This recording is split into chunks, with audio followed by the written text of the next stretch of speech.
Really happy to be able to introduce Tim. We've known each other for many years, so it's a nice opportunity to do this. So I'll be very brief. Tim is a Quaker from Britain. He is a member of Peckham Meeting in London, where he acts as an elder overseer. Over the years, he's been involved in many different campaigns for peace and justice. And during that time, he's also written 3 books, which some of you may have heard of or read. Counterpower, which is about grassroots movements for change through history. You Can't Evict Evil, which is about the Occupy movement. And Why I Am a Pacifist, about Quakerism and peace. And anyone who reads Quaker journals may have noticed that Tim recently had an article in E-Mess's Among Friends, and also in the Friends Quarterly, published in Britain. And he's currently working on his next book, Open for Liberation, which is about the social message of the Bible. So look out for that next year. And I'd just really like to say I'm really looking forward to what Tim's going to speak about. So I will hand over at this point to Tim. Thank you very much. Yeah, and thank you for hosting me. Thank you for welcoming me. Yeah, as Michael said, I'm Tim, I'm a Quaker. Many people would call me an activist, which is a label I accept but hold lightly. My action is rooted in faith, which I understand as a process of action and reflection repeated over and over. Yeah, I'm based in London. The last 4 months in Britain, as in many countries of the world, we've been asked to stay home. And that means that a lot of action has needed to stop. And for many of us, that's meant engaging in other action. For some of us, this has been a very stressful time. It's also been a time that many people have used for reflection. Like you, I'm sure I've spent more time speaking with people online during this time. But I think Quakers are a group that thinks about time differently. We're a group that knows its own history. And when we read or listen to the words of Quakers of the past, it's as if we're having conversations with them too. And some of those people that I've been having conversations with through the written page are the Quakers who 100 years ago this month gathered for the first ever World Conference of Friends, about 25 minutes by bicycle from where I'm sitting now. And this conference, it was a real achievement. For centuries, there'd been divisions and disagreements between different Quaker groups. In 1920, they came together and they found common ground in their commitment to working for peace. And there was an official conference report that emphasized this. It said, it's impossible to be too thankful for the spirit of love and unity that prevailed. And their epistle, the statement that came out of it is really beautiful. It's actually the last contribution in the Penguin book of Quaker writings. It begins by restating the peace testimony of early friends, then reaffirming that anyone who is truly sensitive to the Spirit of God working in them could not kill someone else within whom the Spirit is also working. And if we find the Spirit working in others, then we find the common ground to both parties. And so it continues, the belief in the inward light not only forbids war, but opens up the true way of peace. And I'll read just one more section from that. They say, the task of the Christian in this world is the establishment of the kingdom of God, which they define as the supremacy of love. So why did this resonate so much with me? Well, in 1920, the First World War had just ended. It was called the Great War at the time. Today, there are still wars around the world. We're living through a global pandemic that's touched almost every person on the planet in one way or another. There's a deep-rooted crisis of structural racism that Black Lives Matter, amongst many others, have shone a light on. And this is one of the hottest years on record. Indeed, in Britain, yesterday was one of the hottest days on record, almost certainly due to climate change. So today, two political decisions are matters of life and death. But I also want to look to the solutions. In 1920, our friends didn't just call for a change in this law there or a minor improvement there. They committed to building the kingdom of heaven, the kingdom of God, which they described as the supremacy of love. And they committed to building it not in a future life or a different world, but on this earth, which is our home. And that their vision was rooted in faith, inspired by the teachings of Jesus. They echo this wonderful phrase, the centerpiece of his teaching, the kingdom of God. And there's no doubt that this is about peace, it's about reconciliation, but it's about something more. It's about a whole transformation of relationships that results in peace. It's heaven on earth. And we often miss that bit off, on earth. To build heaven on earth, we need to protect and to nurture the earth on which and from which we live.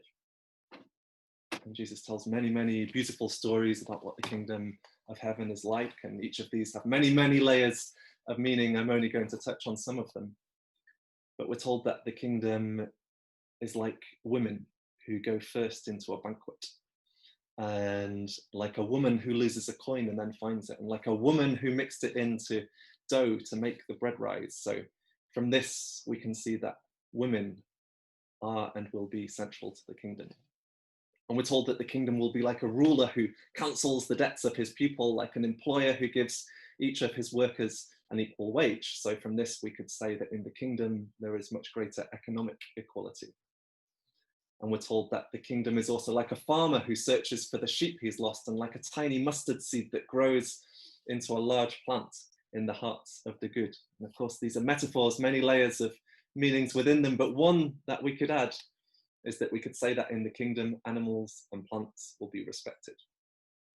And we're told that the kingdom is within you, or in other translations, it's among you or in your midst. And who were the people that Jesus was talking to? It was people of color, many were working class, it was Jews and Samaritans, something like an interfaith alliance. We know disabled people and formerly disabled people were central to that movement.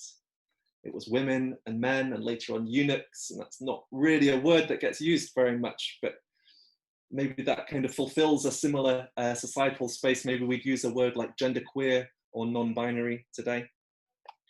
And there were even some Roman soldiers from Italy, eventually, who today we might categorize as white. So it was all of us. So what I get from these conversations with Quakers a century ago, and with the Jesus movement 2 millennia ago, is that when we work for peace, for health, for equality, for the environment, there's no point in running single issue campaigns. It reminds me of that quote from Audre Lorde, who says, there's no such thing as a single issue struggle because we don't live single issue lives. Working for a world in which the first will be last and the last will be first sounds like what we'd call a revolutionary movement. And I think it's quite clear, I think many people might agree that the most powerful presidents in the world right now are not using their power well. But I'm not just talking about replacing one set of violent rulers with another. I'm talking about something like what Gandhi talked about, a program of transformation of relationships that leads to a transfer of power. And that's not a new idea to Friends. Straight after the World Conference of Friends, there was a follow-up gathering called Towards a New Social Order. And you can actually buy you can get it in the Quaker libraries, but you can actually buy the text of that, the report of that online. It's one of the things I've been reading. And the sentiment of that is summed up very well by a speaker who said, "It's futile to protest against war or to plead for peace if we tolerate any longer the present social order, which has greed for its motive, unrestrained competition for its method, and universal war for its inevitable end." And many speakers at that conference, it's difficult to read. Many speakers at that conference saw another war coming. And likewise, Quaker aid workers in Germany were sending back reports saying that they saw another war coming. And at the World Conference of Friends too, they could see perfectly well that continuing the war with Russia after the so-called Great War was not going to lead to the kind of peaceful world relations of the type that would avoid further wars. I saw John Lyons on the call. He's written a really helpful summary and report about this, which is available online. So the governments of that time didn't listen to the warnings. The warnings were ignored, but World War II could have been avoided if governments had have acted differently in 1920. It's even possible that the Cold War could have been avoided if governments had have acted differently in 1920. But now we're in 2020, those wars happened, and we're still having to warn our governments that they need to take action differently to avoid serious consequences, the worst excesses of the mass suffering that is resulting and will result even more through climate breakdown. And I'd like to echo and slightly rephrase one of those warnings from 1920 and recycle it for today. It's futile to protest against climate breakdown or to plead for the environment if we tolerate any longer the present economic system that has greed for its motive, unrestrained competition for its method, and universal war for its end. And I think that our century's version of the new social order is the global Green New Deal, mass investment in green jobs and infrastructure to increase equality. And one of the authors of the first Green New Deal, certainly the one that we were talking about a decade ago, is a Quaker, a former accountant called Richard Murphy, who gave a talk to Britain Yearly Meeting about this a few years ago. And he explained that he started attending Quaker Meeting, and within 3 years he'd sold his part in the firm of chartered accountants he was part of, and settled on his new vocation of pursuing social and economic justice. So where's the good news in all this? I think it's that the kingdom of heaven is in us and is among us. It exists already and it is in everyone. And that demands that we search for that spirit in every person we meet, search for that place of unity. It begins in our meetings, in our friends' churches, our communities and our countries. And even if everything is against us, stepping out in faith, we have to hold faith that we're helping somehow. Jesus spent 3 years preaching the kingdom of heaven, then he was killed on a cross. Did he waste his life? I don't think many people would say that. Or Abraham spent most of his life wandering in the desert, facing setback after setback. Did he waste his life? And I don't think many people would say that. So with faith, we can think longer term. And we can think in the vision of time where we try to become a good ancestor by following the guide of the light, the kingdom, the word within us. And before he died, Jesus said his kingdom was not of this world. And some people have taken this to mean as it only exists in a supernatural world. And that's not what I hear. I hear him saying something like that wonderful slogan, another world is possible, another world is necessary, another world that's not organized like it is now. It's like that great line from Arundhati Roy, another world is not only possible, she's coming, and on a quiet day I can hear her breathing. And we can do it by transforming our relationships, tackling racism, tackling sexism, tackling disableism. It's work for peace and it's work for the planet because it is work for the kingdom. Our global society, even our religious society, is unequal, but that gives us opportunities every single day to intervene, work for justice, for change, and getting that little bit closer to that vision. So I think, and my experience is, that at our best, our society, friends, is at the very least, it's a big claim to say that we are a small-scale kingdom of heaven.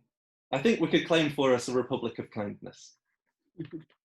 And sometimes when that right person finds the right meeting, the right church, they're like the seed that falls on good earth and they become leaders for change. But remember, there's roles for all of us. The seed is nothing without the earth. So what I'm trying to say is that we can't just have a peace campaign here and a green campaign there and pretend that they're unrelated. Work for the peace, for the environment, for equality, for women's rights, for economic justice, other social justice campaigns, they're all related because everything is connected and because everything is interconnected. And because everything is interconnected, the work we do for any of these can become work for all of these. And our work might be loud or it might be quiet, it might feel big, it might feel small, But whatever it is, if we follow the light within us, it's work for the kingdom. And I want to echo what our forebears recorded a century ago. The task of the Christian in this world is the establishment of the kingdom of God, of the supremacy of love. And I'm delighted that on the anniversary, one of the anniversaries, the 15th of August, in a couple of weeks, we're going to meet together again in a global meeting for worship. We're going to step out in faith. And I want to believe that this moment of global reflection that's come through the coronavirus crisis, I want to believe that it's going to be the turning point, the time that governments act differently at last. And I don't know that I can say with conviction that I believe that it will be, but I know that I want it to be. And I do know that it can be for each of us if we want it to be. And I want to close off by saying, when I've been having more kind of humorous moments, I've been imagining trying to explain to some of those friends in 1920, Elizabeth Cadbury, and the friends that were at that global conference. I was trying to imagine explaining to them that in 100 years, we were all going to stare into our typewriters and have a meeting for worship where we can all see each other's faces.